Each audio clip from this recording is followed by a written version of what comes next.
कि विजय दशहरा आपकी खुशियों का दिन नहीं है। मैं अपने परम पूज्य बाबा साहब, अपने सभी महापुरुषों व भगवान बुद्ध को नमन करता हूँ एवं अपने सभी बहुजन समाज का सादर अभिनंदन करता हूँ। नमो बुद्धाय। हाँ, तो मैं अवध भैया आप लोगों को बताना चाहता हूँ कि विजय दशहरा आपकी खुशियों का दिन नहीं है, ये आपके दुख दर्द से भरा हुआ आपके गम का दिन है, आपके शोक का दिन है। क्योंकि रावण कोई गैर नहीं था और ना ही वो लंका का रहने वाला था। वो आपका पूर्वज था, आपका राजा था, आपका महाराजा था।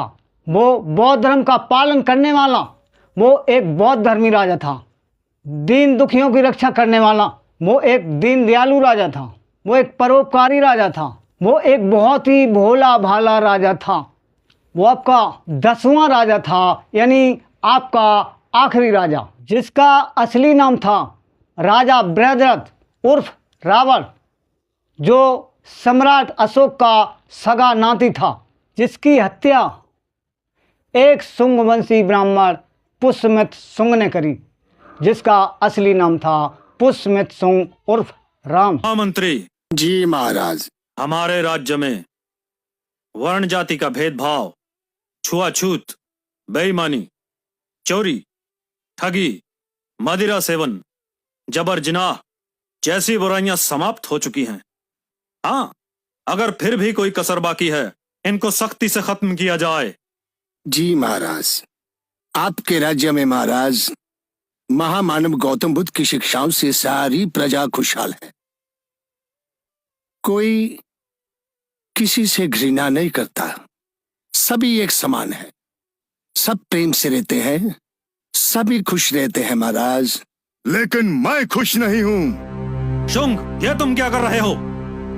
बौद्ध राज का और तुम्हारा अंत। पकड़ लो इस गद्दार को। ले आओ महाराज को नीचे।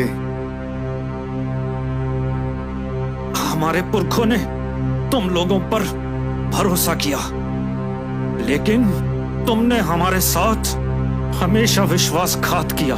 हमारी आने वाली नस्लें गिन गिन के तुम्हारे पापों का हिसाब लेंगी। चुप! बहुत बोल लिया तुमने। तुम्हारी आने वाली नस्लें क्या हिसाब लेगी हमसे? वो तो अब हमेशा के लिए हमारी गुलाम बनकर रह गई हैं। गुलाम।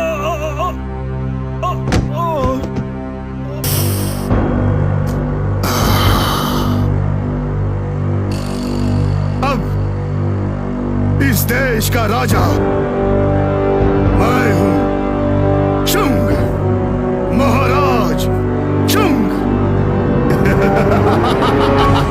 हाँ, तो अभी अभी आपने देखा कि वो रावण कितना भोला भाला था, कितनी बेदर्दी से मारा गया। लेकिन इतिहास लिखने वालों ने उस परोपकारी रावण को नीच बताया, दुराचारी बताया और एक अपराधी को भगवान बताया। विजय दशहरा का मतलब है आपके 10 राजाओं पे विजय प्राप्त कर ली गई, आपके 10 राजा मार दिए गए, आपके 10 राजा हल्ले गए।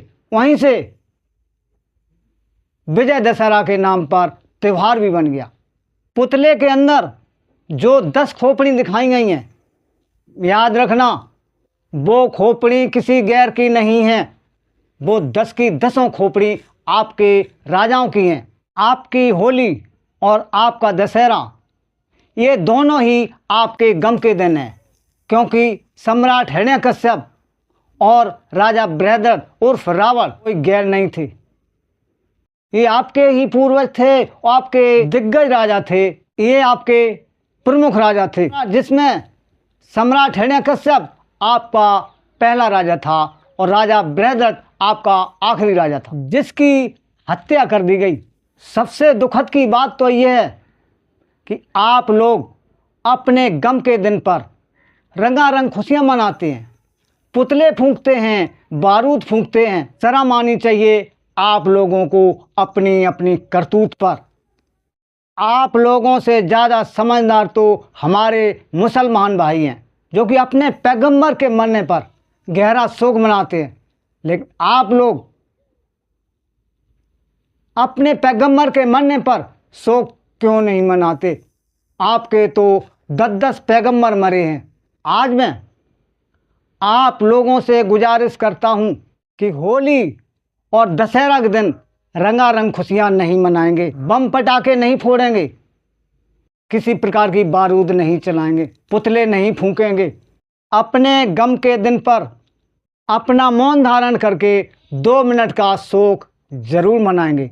मैं आपसे गुजारिश करता हूं कि मेरे इस वीडियो को संपूर्ण बहुजन समाज तक पहुंचाएं, घर घर पहुंचाएं, जिससे हमारे बहुजन समाज की ये आंखें खुल सकें, इस दिमाग के दरवाजे खुल सकें और वो हमारा बहुजन समाज पूर्ण रूप से जागरूक हो सके। इन्हीं शब्दों के साथ अब मैं अपनी बात को यहीं ख़त्म करता हूँ। जय भीम।